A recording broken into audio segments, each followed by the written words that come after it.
بسم اللہ الرحمن الرحیم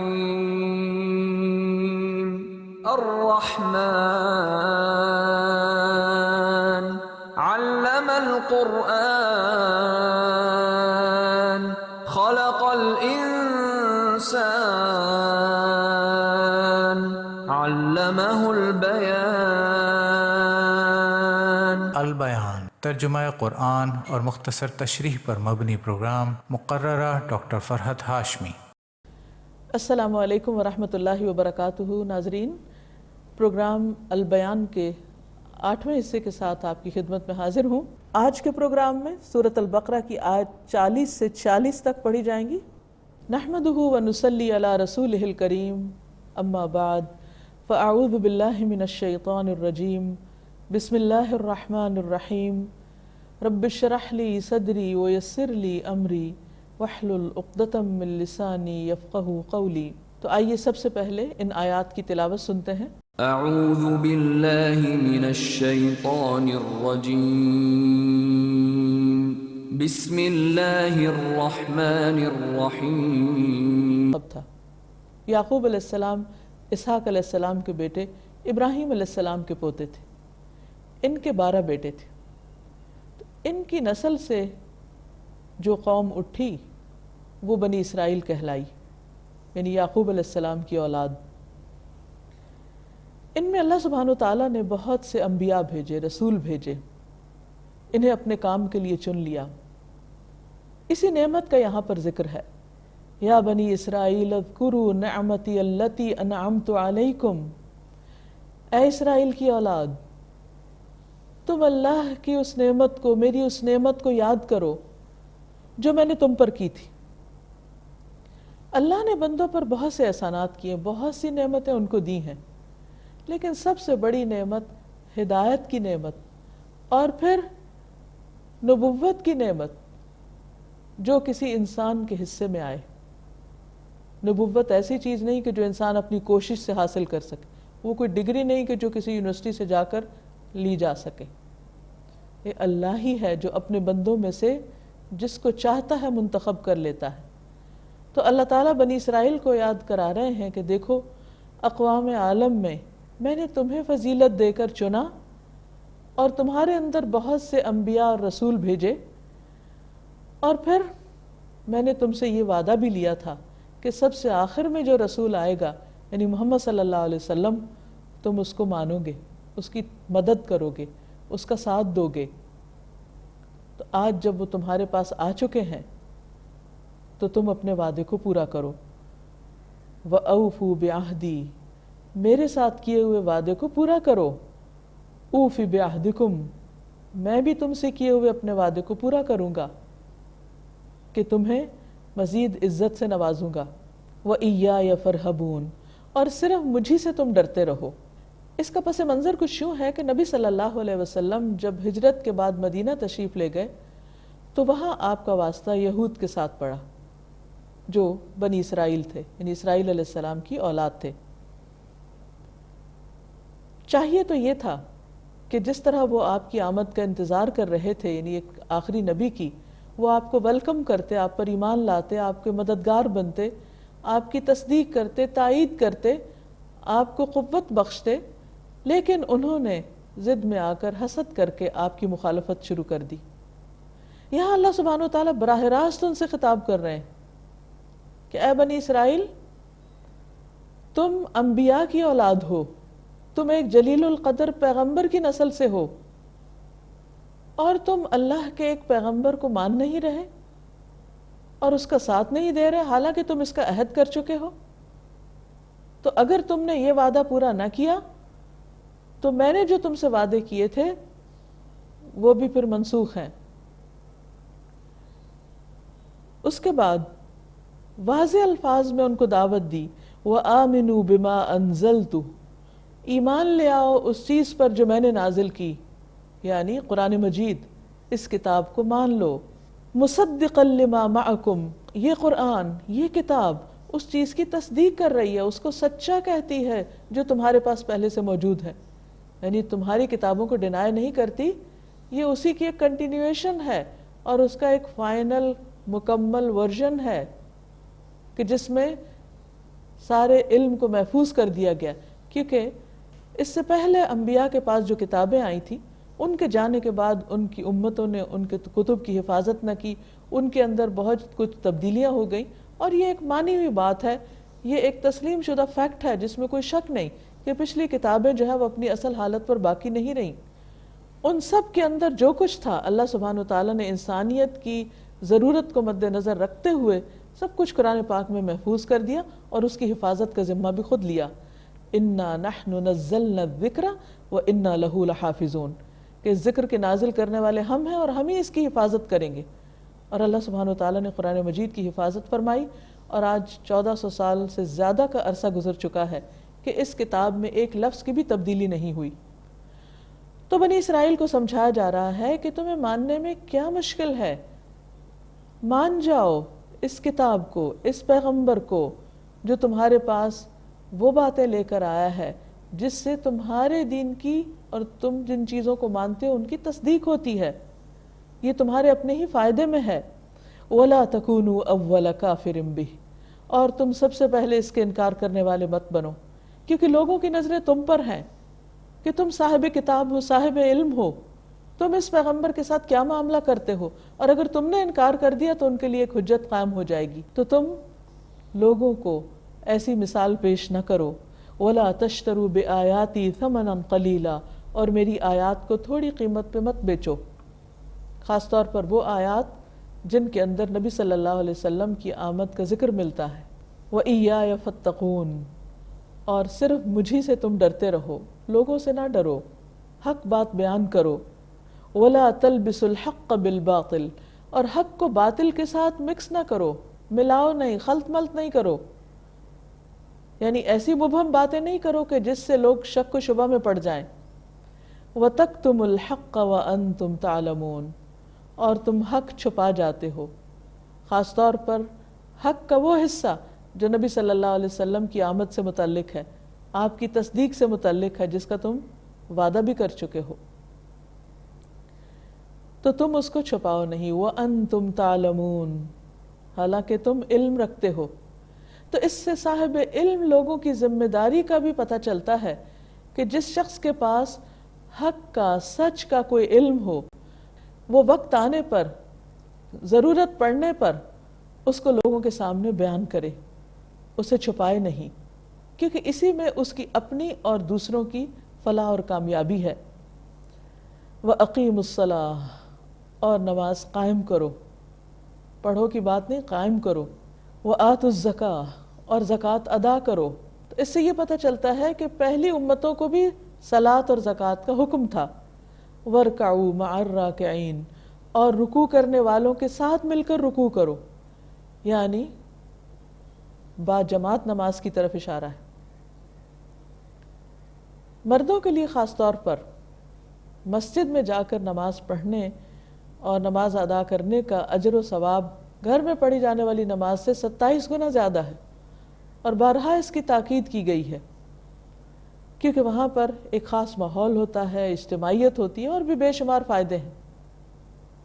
دن میں 5 مرتبہ اللہ سبحانہ وتعالی بندوں کو اپنے گھر بلاتے ہیں، حی علی الصلاح، حی علی الفلاح، آؤ نماز کی طرف، آؤ کامیابی کی طرف۔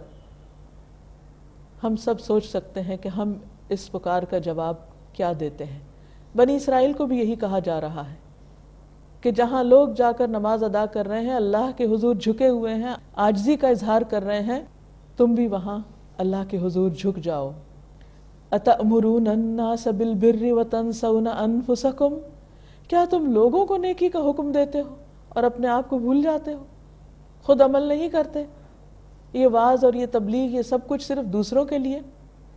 اس کے پس منظر میں بھی یہ بات کہی گئی ہے کہ لوگ جب بنی اسرائیل سے یا مدینہ کے یہود سے پوچھتے تھے کہ تم اس پیغمبر کے بارے میں کیا کہتے ہو، تو بعض اوقات وہ یہ کہتے تھے کہ ہاں یہ پیغمبر تو ہیں لیکن ہمارے لیے نہیں، تم چاہو تو ایمان لے آؤ۔ تو فرمایا کہ کیا تم لوگوں کو تو ایمان لانے کے لیے کہتے ہو اور خود تم ایمان نہیں لاتے، خود اپنے عمل سے مثال پیش نہیں کرتے؟ اگرچہ ایک خاص کانٹیکس میں بات ہو رہی ہے، لیکن یہ ایک عام معنی بھی رکھتی ہے۔ ہر وہ شخص جو دوسروں کو واعظ و تلقین کرتا ہے، نصیحت کرتا ہے، اس کے لیے لازم ہے کہ جن باتوں کی تعلیم وہ دوسروں کو دیتا ہے خود بھی اس پر عمل کرے۔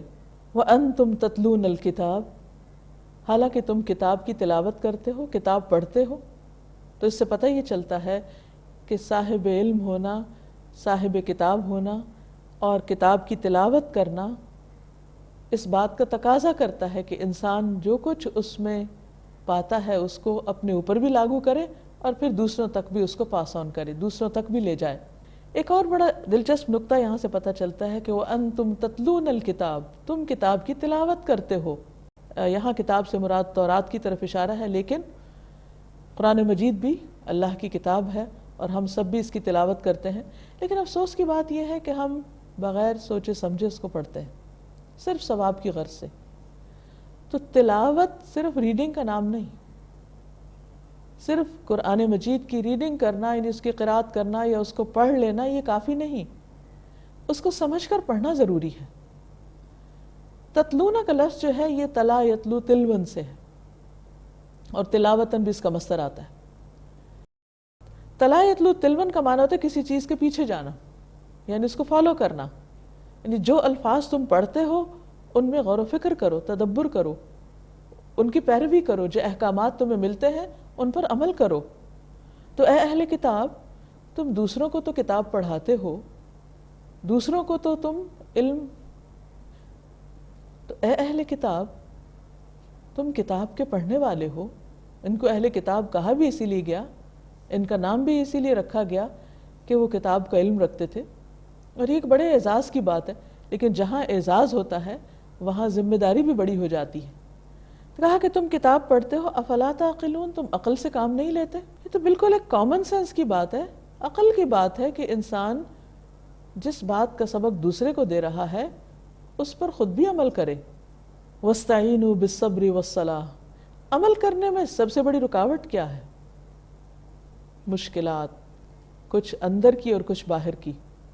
ہم دین پر عمل کیوں نہیں کر سکتے؟ ہم سب جانتے ہیں کہ اللہ سب سے بڑا ہے، اللہ کی کتاب کی عزت بھی کرتے ہیں، ہم احترام بھی کرتے ہیں، اس کو چومتے ہیں، اس کو سینے سے لگا کے رکھتے ہیں، اس کو بلند جگہ پر رکھتے ہیں۔ ہر صاحب ایمان شخص ایسا ہی کرتا ہے۔ لیکن یہ عجیب بات ہے کہ جس چیز کا ہم اتنا احترام کرتے ہیں اس کو اپنی عملی زندگی میں لے کر نہیں آتے، اس پر عمل نہیں کرتے۔ کیوں؟ اس لیے کہ یہ ایک مشکل کام ہے۔ تو یہاں مشکل کا حل بتا دیا گیا کہ جب بھی مشکل پیش آئے تو کیا کرو؟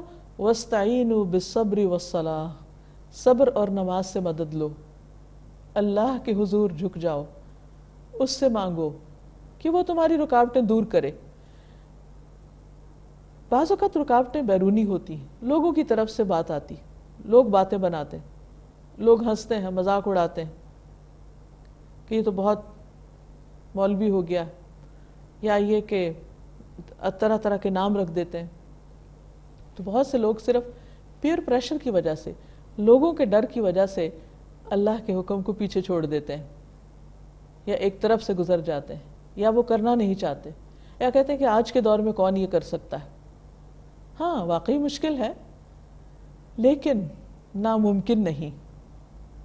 جو کرنا چاہے اللہ اس کو توفیق بھی دیتا ہے۔ اور جب کبھی ایسی کوئی مشکل آئے تو اللہ کا دامن تھام لو۔ وہ فرماتا ہے کہ میں تمہارے قریب ہوں، میں تمہاری پکار سنتا ہوں، مجھ سے مانگو۔ اور سورۃ الفاتحہ جو ہر نماز میں ہم پڑھتے ہیں اس میں بھی کہتے ہیں ایاک نعبد و ایاک نستعین، صرف تیری ہم عبادت کرتے ہیں، صرف تجھ سے ہم مدد چاہتے ہیں۔ تو عبادت کے ساتھ ہی دعا بھی ہے، بلکہ دعا خود ایک عبادت ہے۔ تو اس لیے اللہ کی اطاعت میں اگر کچھ رکاوٹیں ہیں تو اللہ ہی سے مدد مانگو کہ وہ رکاوٹوں کو دور کر دے۔ اور اسی طرح اندر کی رکاوٹیں، دل نہ چاہنا، اندر ایک گرہ سی ہونا، اس کے لیے بھی انسان اللہ سے مدد مانگے۔ جب انسان اپنے اندر کسی چیز کا فیصلہ کر لیتا ہے تو باہر کی مشکلات بھی دور ہو جاتی ہیں۔ جو ہو ذوق یقین پیدا تو کٹ جاتی ہیں زنجیریں، پھر کوئی مشکل نہیں رہتی۔ اس لیے تمام مشکلات میں اللہ سے مدد چاہو۔ وَإِنَّهَا لَكَبِيرَةٌ إِلَّا عَلَى الْخَاشِعِينَ، اور بے شک وہ نماز بڑی بھاری ہے ہے بھاری چیز، مشکل، مگر خشوع اختیار کرنے والوں پر، عاجزی اختیار کرنے والوں پر وہ بھاری نہیں ہے۔ جو اللہ کے سامنے اپنی بندگی کا اظہار کرتے ہیں، اس کی نعمتوں پر شکر گزار ہوتے ہیں، ان کے لیے نماز کی طرف رجوع کرنا کچھ مشکل نہیں۔ دیکھیے مشکل تو ویسے ہی پڑی ہوئی ہے، تو نماز کیوں مشکل ہے؟ مشکل کو دور کرنے کے لیے ہی تو یہ مشکل اختیار کرنا ہے، اگر مشکل بھی لگ رہی ہے۔ اب دیکھیے کسی بھی پریشر کا مقابلہ کرنے کے لیے آپ کو زور لگانا پڑتا ہے، تو اگر نماز کو دل نہیں چاہتا تو اپنے اوپر تھوڑا جبر کر کے انسان اگر کھڑا ہو جاتا اور شیطان کو دور بھگا دیتا اور اپنے آپ کو پیچھے کر دیتا اور اپنے رب کے حضور سجدہ ریز ہو جاتا ہے، تو یہ بہت سی مشکلات سے نکلنے کی کنجی ہے۔ اور خود اللہ سبحانہ وتعالیٰ یہ طریقہ ہمیں بتا رہے ہیں، فرمایا کہ جو واقعی ہمبل ہیں، ان کے اندر عاجزی ہے، وہ اللہ کے آگے جھکے ہوئے ہیں، وہ اللہ کے واقعی بندے ہیں، ان کو تو نماز میں لذت آتی ہے۔ نبی صلی اللہ علیہ وسلم اپنے بارے میں فرمایا کرتے تھے کہ جعلت قرۃ عینی فی الصلاۃ، میری آنکھوں کی ٹھنڈک نماز میں رکھ دی گئی۔ نماز میری آنکھوں کی ٹھنڈک ہے۔ جب بندے کو اللہ سے محبت ہوتی تو بندہ اللہ سے سرگوشیاں کرنا چاہتا ہے، اللہ سے ون آن ون بیس پر ملاقات کرنا چاہتا ہے، اور نماز اس کا ایک بہترین طریقہ ہے۔ فرمایا الذین یظنون انہم ملاقو ربہم وانہم الیہ راجعون، وہ جو یقین رکھتے ہیں کہ وہ اپنے رب سے ملاقات کرنے والے ہیں۔ یعنی آج اگر اللہ کے بلانے پر ہم اس جائے نماز پہ حاضر نہیں ہوتے، مسجد میں نہیں جاتے، تو جلد وہ وقت آنے والا ہے کہ جب ہم اللہ کے سامنے لا کھڑے کیے جائیں گے، جب ہمیں اس سے ملاقات کرنا ہوگی۔ یہ نماز تو اس ملاقات کی تیاری ہے۔ تو جن کو یہ یقین ہے کہ ایک دن اپنے رب کے سامنے کھڑے ہونا ہے، ملاقات کرنی ہے، تو ان کے لیے نماز کچھ بھی مشکل نہیں۔ وَأَنَّهُمْ إِلَيْهِ رَاجِعُونَ، اور وہ یقین رکھتے ہیں کہ وہ اسی کی طرف واپس جانے والے ہیں، اور اس میں کس کو شک ہو سکتا ہے؟ ہم میں سے کون اس کا انکار کر سکتا ہے؟ کون اس حقیقت سے آنکھیں بند کر سکتا ہے؟ کون کہیں فرار حاصل کر سکتا ہے؟ نہیں، ہم جہاں چاہیں بھاگیں، جہاں چاہیں چھپیں، ہم ڈھونڈ لیے جائیں گے، اللہ کے سامنے پیش کر دیے جائیں گے۔ تو اس لیے لازم ہے کہ ہم اس کی تیاری کر لیں، خود اپنے شوق کے ساتھ، اپنی محبت کے ساتھ اس کی طرف آئیں۔ اس سے پہلے کہ لائے جائیں، مجرموں کی طرح پکڑ کر لائے جائیں، ہم شوق سے چلے آئیں۔ اللہ ہم سب کو اس کی توفیق عطا فرمائے۔ آپ سب کے لیے دعائیں اور نیک تمنائیں۔ السلام علیکم ورحمۃ اللہ وبرکاتہ۔ هذا بيان للناس وهدى وموعظة للمتقين